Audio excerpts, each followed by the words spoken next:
Hello students. इससे पहले जो हमने टॉपिक्स कवर किए हैं, लगभग ये पूरा चैप्टर हमने कवर कर लिया है, सुपरपोजिशन ऑफ वेव्स। इसमें हमने अभी तक प्रोग्रेसिव वेव्स पढ़ी है, स्टेशनरी वेव्स पढ़ी है। हमने जो लास्ट टाइम कुछ सॉल्ड एग्जांपल्स इस बुक में से डिस्कस किए थे। मेरे ख्याल से जो रिसेंट जो टाइप था हमारा, that was sonometer. Yes, sonometer. और उसके ऊपर कुछ न्यूमेरिकल्स भी यहाँ पे सॉल्ड एग्जांपल जो थे 6.10 एंड 6.11, ये भी हमने डिस्कस किए थे। आई होप आपको वो समझ में आ गए होंगे। कोई डाउट है उसमें तो आप पूछ सकते हो। एट द सेम टाइम आप उसे रीड भी कर सकते हो, टेक्स्ट बुक में उन्होंने अच्छी तरह से दिए हैं, तो आप उसे रीड कर सकते हो। अब नेक्स्ट है जो टॉपिक है, that is from progressive wave. Yes, ये टॉपिक फिर से अभी ये प्रोग्रेसिव वेव से आया है। कौन सा वाला? बिट्स। तो बिट्स ये जो टॉपिक है, it belongs to progressive wave. यहाँ पे कोई भी स्टेशनरी वेव की हम बात नहीं कर रहे, और एक्चुअली देखा जाए तो ये टॉपिक बिलोंग करता है साउंड से। Yes, it belongs to topic sound. तो अब जैसे कि अब इसमें क्या है कंसेप्ट, पहले वो देख लेते हैं कि मान लो दो साउंड सोर्सेज है, दो, एक की फ्रिक्वेंसी है N1 और दूसरे की फ्रीक्वेंसी है N2। सो ये N1 एंड N2 ये दोनों फ्रीक्वेंसीज़ हैं, और ये दोनों फ्रीक्वेंसी जो है वो उनमें बहुत कम डिफरेंस है। यानी हम बोल सकते हैं कि N1 इज़ अप्रॉक्सीमेटली N2, या फिर मैं बोल सकता हूँ कि ये अगर मान लो 480 हर्ट्ज़ है तो ये होगी 485 हर्ट्ज़। इतना डिफरेंस है, यानी 3-4 हर्ट्ज़ का डिफरेंस है। तो ये ऐसी दो साउंड सोर्सेस हैं, और ये दो साउंड सोर्सेस फ्रीक्वेंसीज एमिट कर रहे हैं, और ये फ्रीक्वेंसीज़ में बहुत कम डिफरेंस है, हार्डली 1 हर्ट्ज़ का या 2 हर्ट्ज़ का या 3 हर्ट्ज़ का, इतना डिफरेंस है। और अब ये दोनों साउंड फ्रीक्वेंसीज किसी एक पॉइंट पे आती है, तो यहाँ पे अब ये दोनों साउंड वेव्स जो है वो वहाँ पे मिल रही है, यानी हमें यहाँ पे सुपरपोजिशन ऑफ वेव्स को यूज़ करना पड़ेगा। और जब ये साउंड वेव्स यहाँ पे पहुँच जाती है तो जो रिजल्टेंट साउंड आपको आएगा तो वो कुछ इस प्रकार से रहेगा कि वो साउंड जो है पहले हाई होगा, फिर लो होगा, फिर हाई होगा, फिर लो होगा। तो ये हाई लो इस तरह से ये साउंड आता है। इसका एग्जाम्पल अगर हमें देखना है तो आप किसी भी सितार या वीणा, इसकी तार जब प्लग करते हो तो उसको प्लग करके छोड़ दो, सो जब तक वो वायर जो है जब तक वो वाइब्रेट होती रहेगी तब तक वो साउंड जो है वो थोड़ा ऊपर नीचे होते रहता है। इसका कारण है वो जो वायर है उसकी अपनी एक फ्रिक्वेंसी है जिसे हम नेचुरल फ्रीक्वेंसी बोलते हैं, और वीणा कहें तो उसके साथ एक वुडन हॉलो बॉक्स रहता है, उसकी भी अपनी एक फ्रीक्वेंसी है। ये दोनों फ्रीक्वेंसीज़ में बहुत कम डिफरेंस रहता है, और उसके कारण जो रिजल्टेंट साउंड बनता है दोनों के सुपर पोजिशन से, तो जो साउंड बनेगा वो साउंड कंसिस्टेंट एक ही लेवल का साउंड नहीं रहेगा। वो उसकी लेवल एक बार बढ़ेगी, एक बार कम होगी, एक बार बढ़ेगी, एक बार कम होगी। तो ये साउंड का बढ़ना और कम होना, इसको कहते हैं बिट्स। इसको हम कहते हैं बिट्स। आई होप ये क्लियर होगा। फिर से एक बार बता देता हूँ क्या है ये। दो साउंड सोर्सेस हैं, one is having frequency N1, another is having frequency N2। दोनों में बहुत कम डिफरेंस है, अप्रॉक्सीमेटली सेम है। या फिर अगर एक्चुअल नंबर्स में देखा जाए तो मान लो कि फॉर एग्जांपल एक की फ्रीक्वेंसी अगर 480 हर्ट्ज़ है तो दूसरे की 485 हर्ट्ज़ रहेगी, यानी डिफरेंस बहुत ही कम रहेगा, 1 हर्ट्ज़, 2 हर्ट्ज़, 3 हर्ट्ज़ का। और ये दोनों साउंड वेव्स जब एक पर्टिकुलर पॉइंट पर मिलती हैं तो वहाँ पर जो साउंड रहेगी वो एक लेवल की नहीं रहेगी। वो साउंड जो है वो ऊपर जाएगी, फिर नीचे, ऊपर नीचे, यानी एक बार आपको आवाज़ ज़ोर से सुनाई देगी, यानी लाउडनेस ज़्यादा रहेगा, कुछ देर बाद लाउडनेस बहुत कम रहेगा, फिर से लाउडनेस थोड़ा ज़्यादा रहेगा, फिर से लाउडनेस कम रहेगा। ये कम ज़्यादा जो हो रहा है उस साउंड का लाउडनेस, तो ये कम ज़्यादा होने की प्रक्रिया को हम कहते हैं बिट्स। और यही ये टॉपिक है। इवन इसके लिए आप एक डायग्राम देख सकते हो, पेज नंबर 151 पे एक डायग्राम है, वो डायग्राम है 6.13। ये 6.13 जो ये डायग्राम है, इसमें आप देख सकते हो कि there are two sound waves almost same है। ये इस प्रकार से उनकी फ्रीक्वेंसीज में थोड़ा सा डिफरेंस रहेगा, और जो इनकी वजह से ये जब दोनों सुपर इम्पोज हो जाएगी तो जो रिजल्टेंट साउंड है वो आपको ऐसी कुछ डायग्राम है, मैं अभी एग्जैक्टली डायग्राम नहीं बना सकता, बट कुछ इस प्रकार से डायग्राम आपको दिखाई देगी वहाँ पे।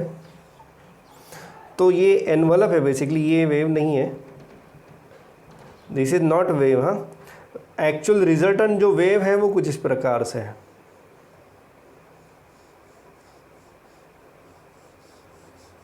अब इसका क्या मतलब है? इसका मतलब ये है कि यहाँ पे देखो वेव की एम्पलीट्यूड मैक्सिमम है, तो यहाँ पे आवाज़ जो रहेगी वो ज़्यादा सुनाई देगी, लाउडनेस थोड़ा ज़्यादा रहेगा। यहाँ पे देखो आप, यहाँ पे रिजल्टेंट जो साउंड वेव बनी है इन दोनों की सुपर पोजिशन की वजह से, तो यहाँ पे एम्पलीट्यूड लगभग 0 है, तो यहाँ पे लाउडनेस बहुत कम है। यानी दिस इज़ टाइम एक्सिस। सबसे पहले ये जान लो कि ये टाइम पे लाउडनेस ज़्यादा है, ये टाइम पे लाउडनेस बहुत कम है, फिर से यहाँ पे ज़्यादा है, फिर से यहाँ पे कम है।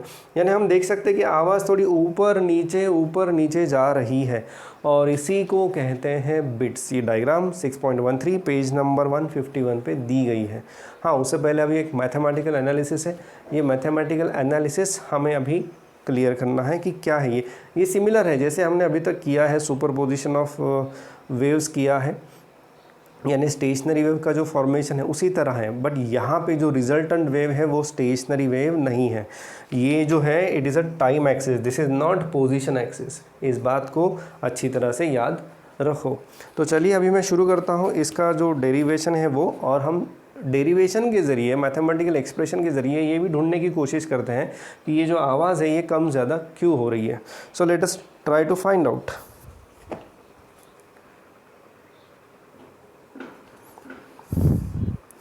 हाँ जी, तो ये दो इक्वेशंस हमने एज्यूम किए हैं साउंड वेव के, दोनों प्रोग्रेसिव वेव के इक्वेशन है जिनका डेरिवेशन हमने इस चैप्टर के शुरुआती भाग में देख लिया था।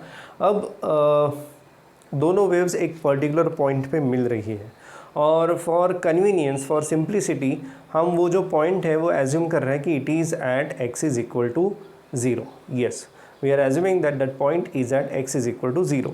x इज इक्वल टू 0 होने की वजह से ये जो टर्म्स है ये गायब हो जाती है, और हमारा जो नया इक्वेशन ऑफ वेव है वो बन जाता है y1 is equal to a sin 2π n1t and y2 is equal to a sin 2π n2t। जी हाँ, अब आगे बढ़ते हैं। अब क्या होने वाला है कि ये दोनों वेव्स एक पर्टिकुलर पॉइंट पे मिलने वाली है, और जब दोनों वेव्स एक पर्टिकुलर पॉइंट पे मिलती है तो वहाँ पे हमें सुपरपोजिशन प्रिंसिपल अप्लाई करना पड़ता है, जो कि ये कहता है कि द रिजल्टेंट एम्पलीट्यूड या फिर resultant displacement at that point is equal to vector addition of individual displacement because of two waves. तो यानी मान लो y is the resultant displacement, so y can be written as y1 plus y2। So यहाँ पे मैं लिखूँगा y is equal to a sine of 2π n1t plus a sine of 2π n2t, और यहाँ पे मैंने a को कॉमन कर लिया है। जी हाँ, यहाँ पे हम ये भी एज्यूम कर रहे हैं कि दोनों वेव्स की जो एम्पलीट्यूड है वो सेम है, दोनों वेव्स का जो लाउडनेस है इंडिविजुअल वेव्स का वो सेम है। तो यहाँ पे हमने ये एज्यूम किया है कि the amplitude of both waves is same. तो ये एक इक्वेशन है, आपको याद होगा ये ऐसी केस हमने पहले भी देखी थी। अब यहाँ पे हमें एक sine C plus sine D का एक्सप्रेशन यूज़ करना है। ये एक्सप्रेशन आपको, यानी इसका जो फॉर्मूला है वो भी दिया है पेज नंबर 151 पे, तो आप उसे देख सकते हो। So sine C plus sine D is 2 sine of C plus D by 2 into cos of C minus D by 2। तो उसे अगर हम यहाँ पे यूज़ करते हैं, देखो मैं अभी थोड़ा सा डायरेक्टली लिखना, इसमें जब मैं C plus D sine c plus sine d, तो c is 2π n1t and d is 2π n2t। तो यहाँ पे जो कॉमन टर्म्स है 2πt एंड 2πt, इनको मैं कॉमन लेके डायरेक्टली एक्सप्रेशन लिख रहा हूँ। सो मैं ये यहाँ पे लिखूँगा y इज़ इक्वल टू, और एक चीज़ यहाँ पे है 2 sine of c plus D by 2 into cos of c minus D by 2।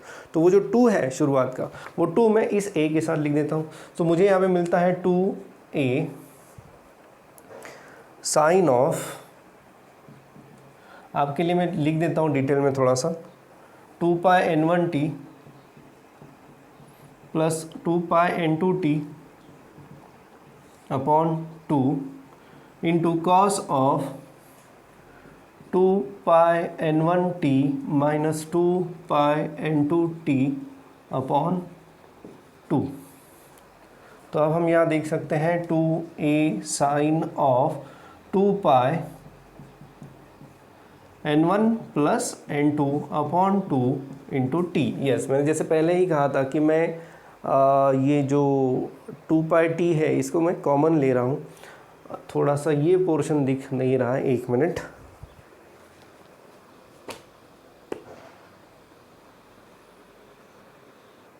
हाँ जी, अब थोड़ा सा दिख रहा है। अगर नहीं दिख रहा है तो भी आप बुक में से देख के थोड़ा सा एडजस्ट कर सकते हो, बट चलिए।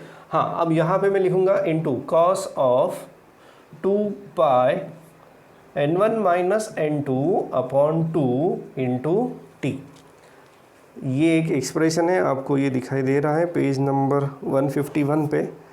तो उन्होंने डायरेक्टली किया, मैंने थोड़ा सा लिख के दिया है आपको c+d और c-d करके, जिसमें मैंने 2π और t को कॉमन ले लिया है। अब यहाँ पे इसके बाद वाली जो केस है, इसमें हमें फिर से एक कॉमन डिस्प्लेसमेंट का इक्वेशन, SHM का इक्वेशन लाना है, that is nothing but a sin ω t। तो यहाँ पे a sin ω t, a stand for amplitude. अब मैं यहाँ पे एम्पलीट्यूड के लिए किसको एक साथ लेने वाला हूँ? देखो, एम्पलीट्यूड के लिए मैं अभी क्या लिख रहा हूँ, ध्यान से देखो, 2a एज इट इज़, और ये जो कॉस वाली टर्म है, cos of 2π/n1 minus n2 upon 2 into T into sine of n1 plus n2 upon 2 into T. Yes, और ये जो आपकी पूरी टर्म है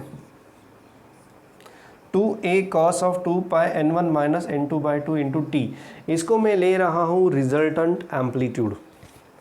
सो इसको मैं लिखूँगा a, कैपिटल A, इस पूरे ब्रैकेट के लिए, और साइन ऑफ ये जो है ना n1 प्लस n2 अपॉन 2, इसके लिए मैं सिंपली n यूज़ कर रहा हूँ, nt, where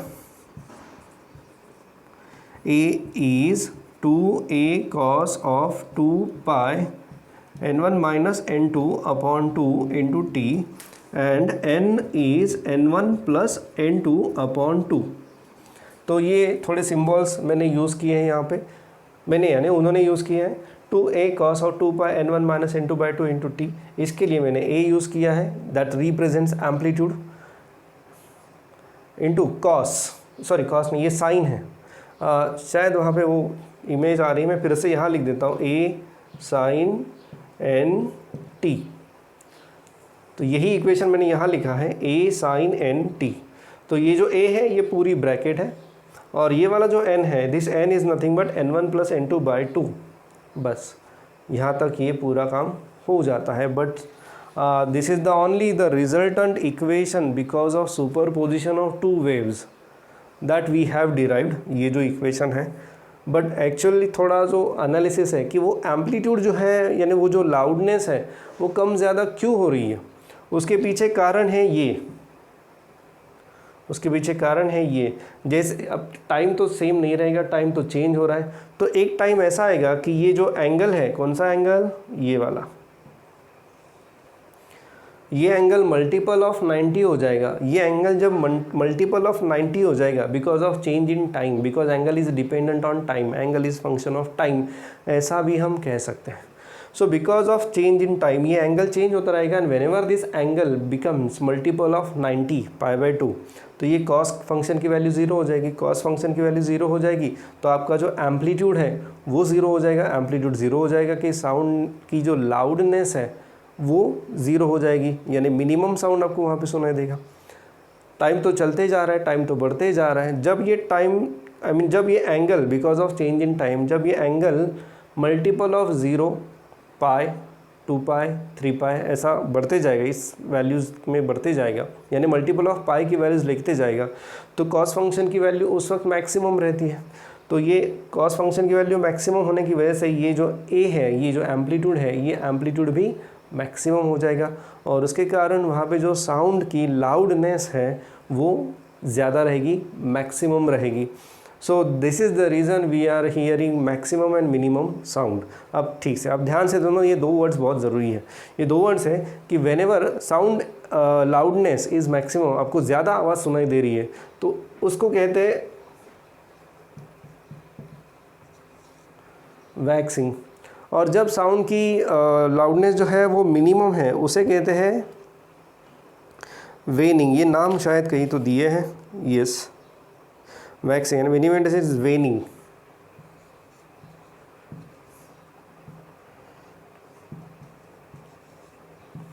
waxing and वेनिंग, waxing यानी जब साउंड की लाउडनेस मैक्सिमम रहेगी एंड वेनिंग यानी जब साउंड की जो लाउडनेस है वो मिनिमम रहेगी। ये वैक्सिंग एंड वेनिंग ये होता है वैक्सिंग वेनिंग। तो ये वैक्सिंग वेनिंग को ही हम कहते हैं बिट्स। तो ये एक डेरिवेशन था। अब हमें ये डिराइव करना है कि कहाँ पर कौन से टाइम पे कितने टाइम ड्यूरेशन के बाद हमें साउंड जो है वो मैक्सिमम सुनाई देगी, कितने टाइम ड्यूरेशन के बाद हमें साउंड मिनिमम सुनाई देगी। ये अभी हमें डिराइव करना है बाय यूजिंग दिस एक्सप्रेशन। तो अभी मेरे पास जगह नहीं, मुझे पूरा मिटाना पड़ेगा। I will keep only this expression with me क्योंकि ये ज़्यादा ज़रूरी है और ये डिराइव करने के लिए भी पूछा जा सकता है कि 3 मार्क्स के लिए अगर क्वेश्चन पूछा जाता है कि derive the conditions for waxing and वेनिंग, तो आपको ये डिराइव करके फिर इंडिविजुअली वैक्सिंग की कंडीशन और वेनिंग की कंडीशन आपको डिराइव करनी पड़ेगी, जैसे मैं अभी थोड़ी देर में अभी डिराइव करने जा रहा हूँ। तो उस पर अभी आप ध्यान दो।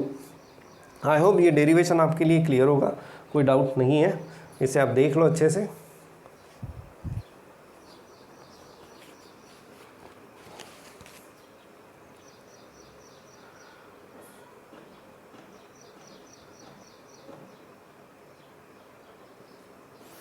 तो हमने ये देखा कि जो रिजल्टेंट वेव का इक्वेशन बना वो ये बना।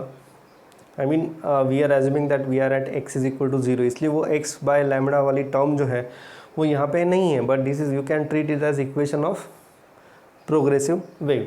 सो this is the resultant wave. अब हमें पता है कि साउंड की जो लाउडनेस है दैट मीन्स इंटेंसिटी, हम बोल सकते हैं कि the intensity is directly proportional to the square of amplitude, यानी लाउडनेस की ही मैं बात कर रहा हूँ। तो चलिए इंटेंसिटी को छोड़ देते हैं and we are just let us just only talk about loudness. तो loudness depends on intensity, sorry amplitude, square of amplitude. तो जितना ज़्यादा आपका एम्पलीट्यूड रहेगा, एम्पलीट्यूड यानी कैपिटल ए, जितना ज़्यादा एम्पलीट्यूड रहेगा उतनी ज़्यादा साउंड लाउडनेस रहेगी। Now amplitude is not constant because amplitude depends on time, और हमें अभी ये टाइम निकालना है कि जहाँ पे जो लाउडनेस है वो ज़्यादा रहेगा और मिनिमम रहेगा, मैक्सिमम एंड मिनिमम लाउडनेस रहेगा। तो ये जो कंडीशंस है ये अभी हमें डिराइव करनी है। तो उसके लिए अभी मैक्सिमम यानी हम आइडियल केसेस लेने वाले हैं कि मैक्सिमम यानी कॉस फंक्शन मैक्सिमम, मिनिमम यानी कॉस फंक्शन की वैल्यू 0। कॉस फंक्शन की मैक्सिमम वैल्यू है 1 ± 1 एंड मिनिमम वैल्यू है 0। सो let us find out the condition for waxing.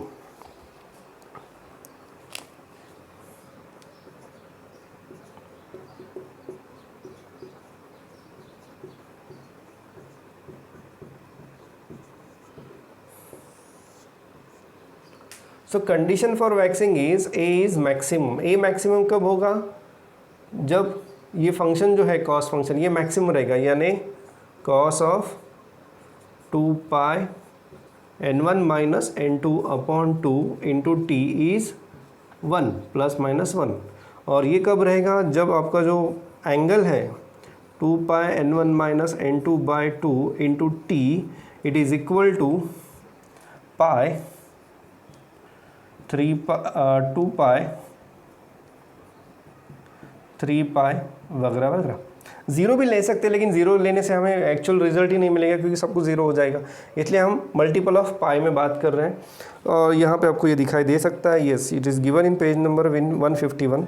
और अब मैं देख सकता हूँ कि ये पाई पाई कैंसिल हो जाएगा और 2 भी यहाँ पे कैंसिल हो रहा है, 2 यहाँ पे कैंसिल हो रहा है। सो टी की जो वैल्यूज़ मुझे मिल रही है इसके लिए मुझे मिलेगी 1/n1 minus n2।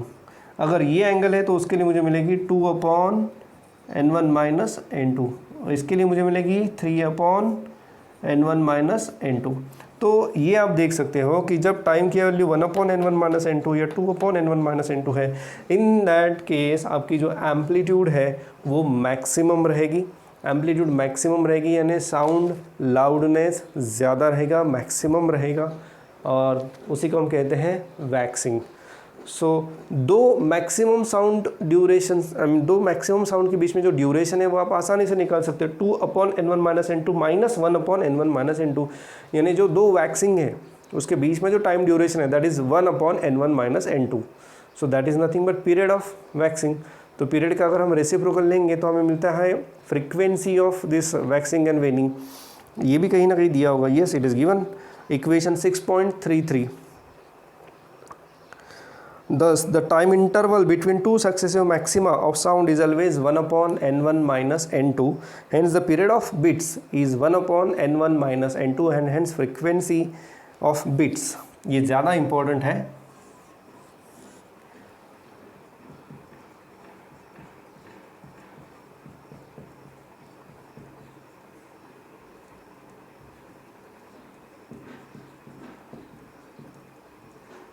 Frequency of bits is n1-n2। इसके ऊपर कई सारे थोड़े से कॉम्प्लिकेटेड भी न्यूमर, क्योंकि कुछ स्टूडेंट्स को ये लास्ट तक समझ में नहीं आता। कुछ एक टाइप है, स्पेशल टाइप है बिट्स का, है बहुत सिंपल, सिर्फ एडिशन एंड सब्ट्रैक्शन करनी है उसमें, बट है बहुत सिंपल, बट कभी कभी कंफ्यूज हो जाते हैं स्टूडेंट। तो वो टाइप हम करेंगे, बाद में डिस्कस करेंगे जब हम MCQs पे आ जाएंगे। हालांकि ये चैप्टर ख़त्म हो गया है, इसकी एक्सरसाइज हम कर लेंगे और तुरंत हम MCQ शुरू कर देंगे। हाँ, तो frequency of beats is n1-n2, इसे याद रखना। हाँ, विच एवर इज ग्रेटर वो आप पहले ले लो, जो स्मॉलर है उसे आप बाद में ले लो। हाँ, हमने अभी डिराइव किया है कंडीशन फॉर वैक्सिंग। वैक्सिंग के लिए ये टाइम ड्यूरेशन जो है यहाँ पे आपको मैक्सिमम साउंड सुनाई देगी।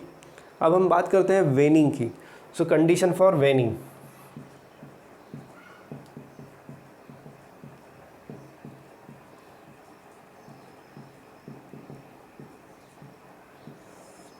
सो कंडीशन फॉर वेनिंग, उसके लिए हमें क्या करना पड़ेगा। अब वेनिंग का मतलब क्या है, वेनिंग का मतलब है मिनिमम साउंड, यानी जीरो साउंड, यानी ये ए की वैल्यू जीरो हो जाएगी। ए की वैल्यू जीरो कब होगी, जब ये कॉस फंक्शन जीरो हो जाएगा।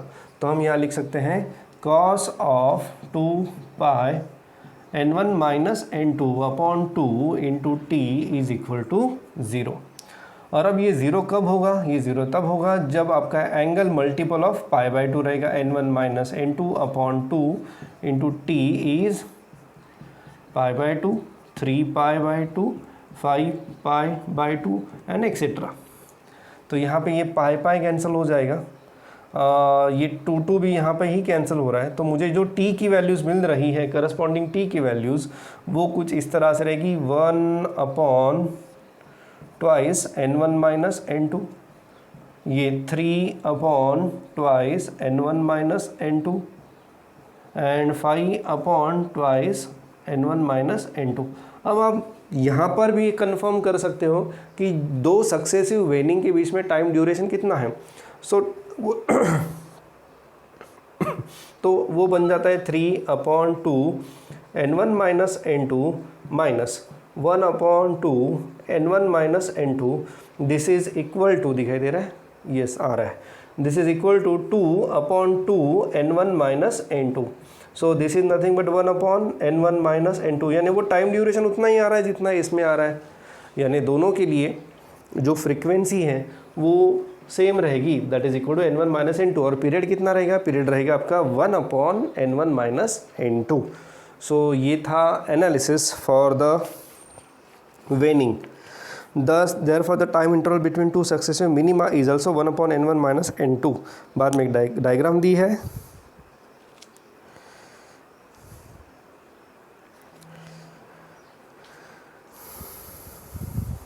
एक मार्क करो। एक ऐसा शायद पूछा जा सकता है कि what do you mean by bits, फिर व्हाट इज़ बिट्स। तो पेज नंबर 151 पे लास्ट जो पैराग्राफ है उसकी कुछ पहली 3 लाइन्स है। The variation in the loudness of sound that goes up and down is the phenomena of formation of bits. इसको बस आप मार्क करो।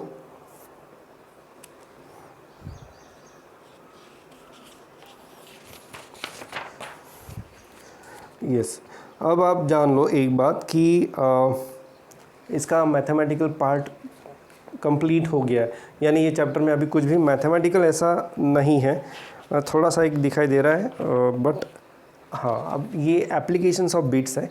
और एप्लीकेशन ऑफ बीट्स के बाद कैरेक्टरिस्टिक्स ऑफ साउंड एंड ये है कुछ म्यूज़िकल इंस्ट्रूमेंट्स है। तो ये दोनों टॉपिक्स आपके सिलेबस से हटा दिए गए हैं। अभी उनको इतना पढ़ना ज़रूरी भी नहीं है, अगर समय मिला तो थोड़ी बहुत जानकारी मैं इसके बारे में दे दूंगा, बट नेक्स्ट क्लास में। अभी हम फ़िलहाल ध्यान देते हैं इसके ऊपर, एप्लीकेशंस ऑफ बिट्स के ऊपर। उससे पहले इसको ज़रा आप ठीक से देख लो, कोई भी डाउट है इसमें तो आप ग्रुप में पूछ सकते हो।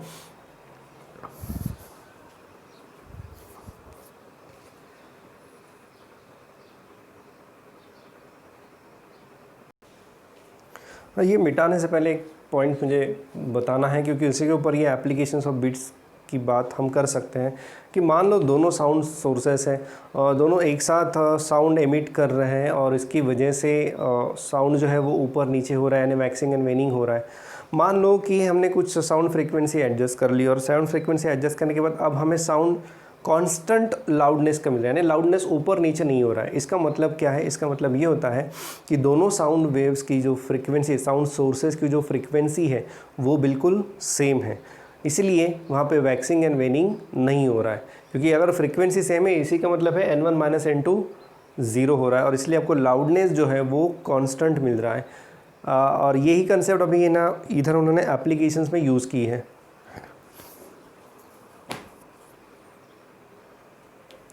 हाँ जी, तो पहली जो एप्लीकेशन है इसकी बीट्स की, तो वो कुछ इस प्रकार से है कि दो म्यूजिशियंस हैं, दोनों के पास गिटार है, दोनों प्रोग्राम शुरू होने से पहले थोड़ा सा प्रैक्टिस करते हैं, तो दोनों की जो साउंड क्वालिटी है वो सेम चाहिए, यानी दोनों की जो फ्रीक्वेंसी है वो सेम चाहिए। इसके लिए क्या होता है कि पहला एक बजाएगा और दूसरा अपनी वायर में जो टेंशन है, जो स्ट्रिंग रहती है उसमें टेंशन को एडजस्ट करके एक बार बजाएगा, दो बार बजाएगा, तब तक बजाते रहेंगे और तब तक वो टेंशन एडजस्ट करते रहेंगे जब तक कि बिट्स जो उन्हें सुनाई दे रही है वो ज़ीरो पे ना आ जाए।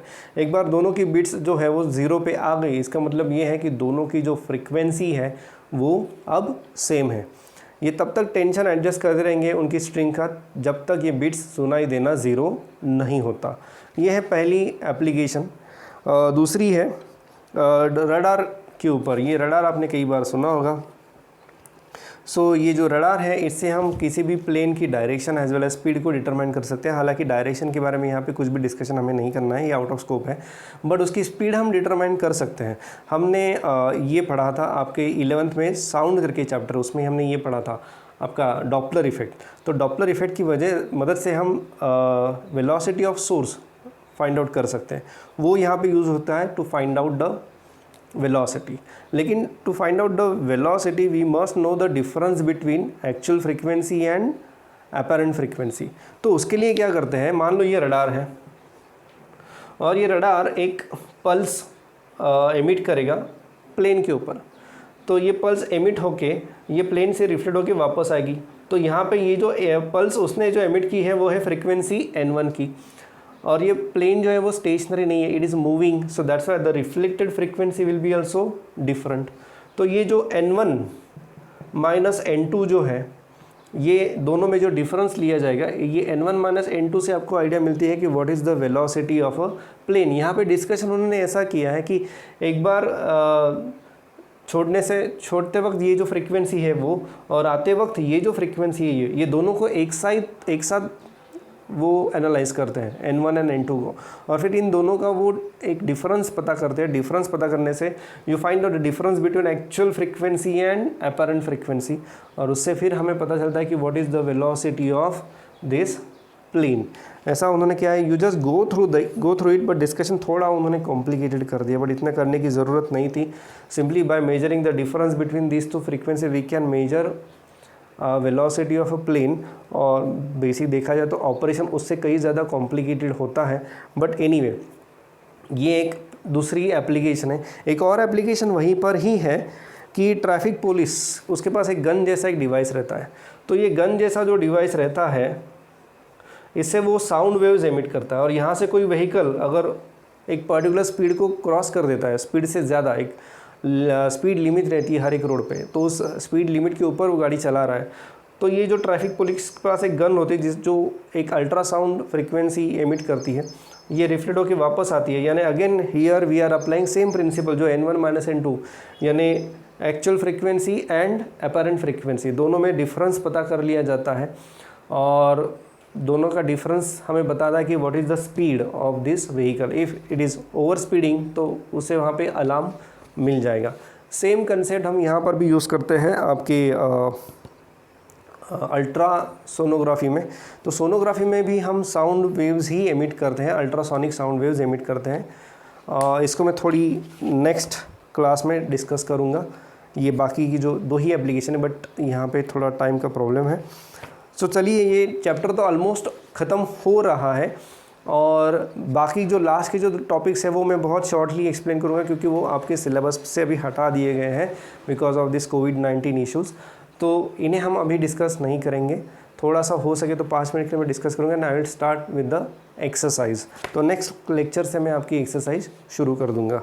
तो अभी के लिए फ़िलहाल इतना ही। एप्लीकेशंस पढ़ो और उनको लिखने की प्रैक्टिस करो, क्योंकि एप्लीकेशंस पूछी जा सकती है। Bits, explain applications of bits, तो ये 2 या 3 मार्क्स के लिए भी आपको ये क्वेश्चन आ सकता है। सो गो थ्रू इट। आपको पढ़ना बहुत ज़रूरी है।